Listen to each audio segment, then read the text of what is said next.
First సినిమాకి ఏమైనా remuneration ఇచ్చారా మీకు ఈ ప్రశ్నకు బదులేదికి? ఇవ్వలేదండి. ఇవ్వలేదా? నేను అడగలేదు కూడా, నాకు అదృష్టం ఇదే అనుకున్నాను. తర్వాత బొబ్బిలి రాజాకి ఇచ్చారన్న. బొబ్బిలి రాజా ఈ ఆహుతి ఇవన్నీ ఆహుతికి నేను తీసుకోలేదన్న. ఎందుకంటే నాకు ఎందుకో నాకు ఇచ్చిన ట్రీట్మెంట్, నా క్యారెక్టర్ని పెంచటం. ఓకే. అంటే నేను చదువుకునేటప్పుడు ఇప్పుడు నా వైఫ్తో అసలైతే నేను ఫ్లైట్లో ఢిల్లీ వెళ్ళాలి. నో నాకు తెలుసు కదా, నేను చిన్నప్పటి నుంచి ఏం చెప్తున్నావు, నేను సినిమా యాక్టర్ అయితేనే ఫ్లైట్ ఎక్కుతా. అంటే నీకు ఎట్లా వస్తుంది, మీ ఇంటికి వస్తుంది అవకాశం అని వచ్చినప్పుడే నో సారీ అని నువ్వు వెళ్ళని పంపినాను హైదరాబాద్ ఎయిర్పోర్ట్ నుంచి. ఓకే, సౌదీకి. హైదరాబాద్ నుంచి ఢిల్లీ పోయి అక్కడ నుంచి అటు వెళ్ళింది.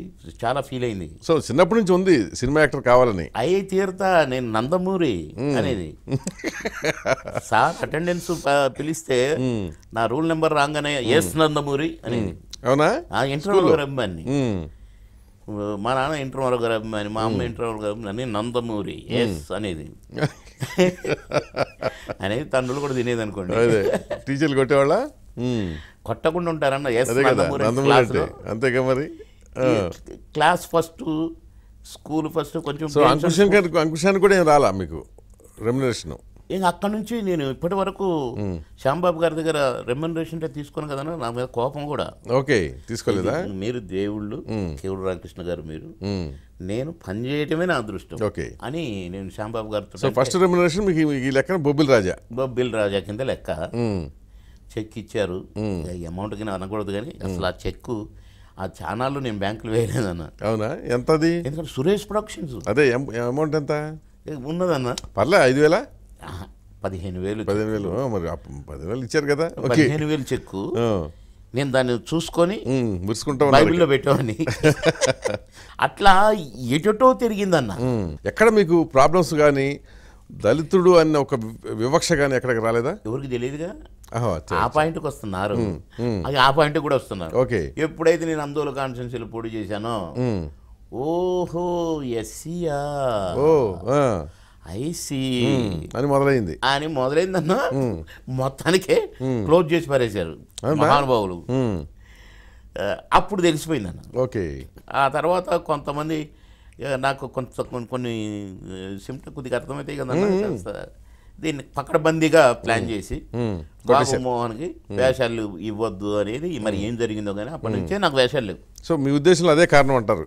200% నేను అనుకుంటున్నాను. అదే మనం అనుకునేటి కరెక్ట్ కావాలనే అంటే అట్లా కాదుగా, అనుభవంతో నాకు అదే మెయిన్.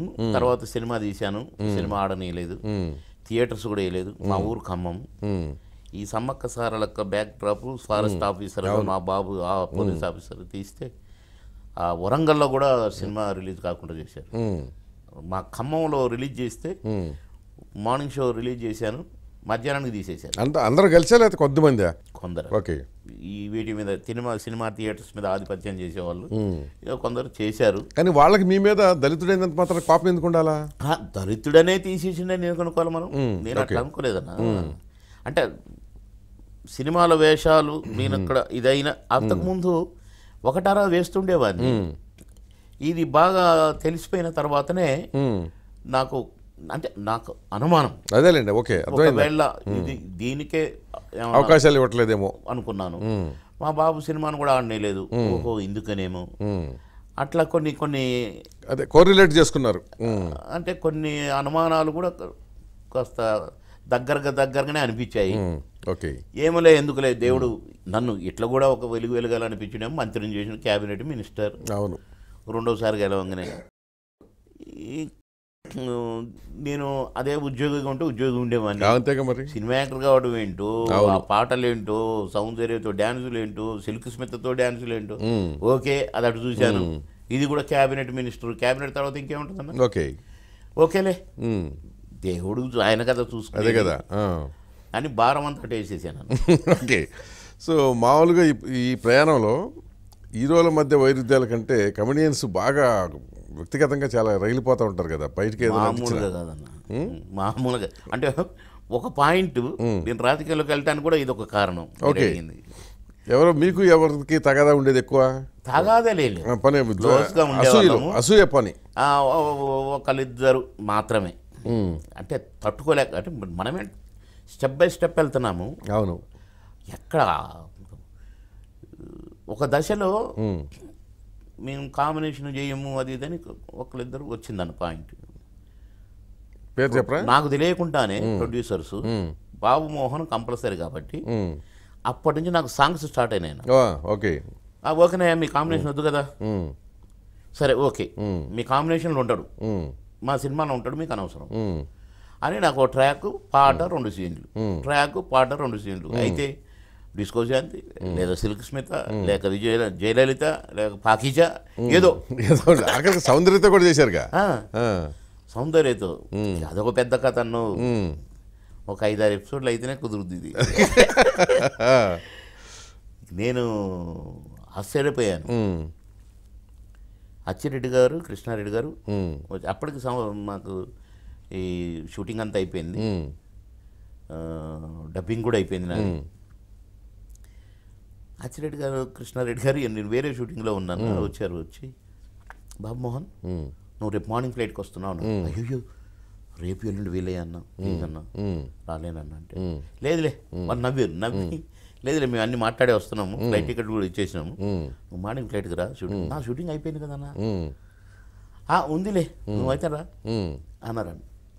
నువ్వు ఇంటికి పోవద్దు, అప్పుడు ఎయిర్పోర్ట్ దగ్గర ఇల్లు వాకబుల్ అన్న, వెనక నుంచి డైరెక్ట్ నువ్వు షూటింగ్కి వచ్చేసి నువ్వు గుర్తుపెట్టుకోవాలి, డైరెక్ట్ షూటింగ్ రావాలి, ఇంటికి పోవద్దు. వస్తా అని షూటింగ్ డైరెక్ట్ పోతే కోలాహలం, హడావుడి, సెట్లు గిట్లు వేస్తున్నాయి, నేను పోవటం వేసుకో మేకప్ అర్జెంట్ అని. ఏంటి హడావుడి, ఏంటో సీన్ కూడా తెలియదు కదా, అడగలేదు కదా, చెప్పలేదు కదా వాళ్ళు. నాది అయిపోయింది కదా అంటే ముందులే నువ్వురా అన్నారు. మేకప్ వేసుకొని సూట్, ఊరే సూటా ఇది ఎందులో నాయన, టెన్షన్. నేను నిలబెట్టి లైట్లు, నేను పోయేటప్పుడు చూస్తే ఒక పక్క కోటగారు నిలబడి ఉన్నాడు, బ్రహ్మానందంగా నిలబడి ఉన్నారు. దూరంగా రాజేంద్ర ప్రసాద్ గారు కూర్చొని ఉన్నారు. నాకు ఏం అర్థం కాలేదు. నేను విష్ చేస్తే కూడా విష్ చేయలేదు. అరే విష్ చేయలేదు ఏంటి, ఏం పెట్టినరు ఏమో. ఎవరు విష్ చేయలే? అందరికి విష్ చేసిన, ఎవరు విష్ చేయలేదు అని చూస్తారు. ఓకే, పోయి నిల్చున్నా. Ready sound start, camera action, done. Okay okay అదే నేను డన్ డన్ అని అంటాను. ఓకే, అక్కడేమనుకుంటున్నా, ఈడు సౌందర్యతో సాంగ్ డ్యాన్స్ చూద్దాం అని వాళ్ళు అనుకుంటున్నారా? తర్వాత విషయం ఉందా అదే అక్కడ. నేను వచ్చిన షాట్, సెకండ్ షాట్ టక్ టక్ టక్ ఓకే, థర్డ్ షాట్ టక్ టక్ టక్ ఓకే, చూస్తే ఎవరు లేరన్న, వెళ్ళిపోయారు, లాభం లేదు లేదు. మూడో షాట్ అయినాక చూస్తే ఎవరు కనపడట్లేదు. వీడు మనకేం మిగతా.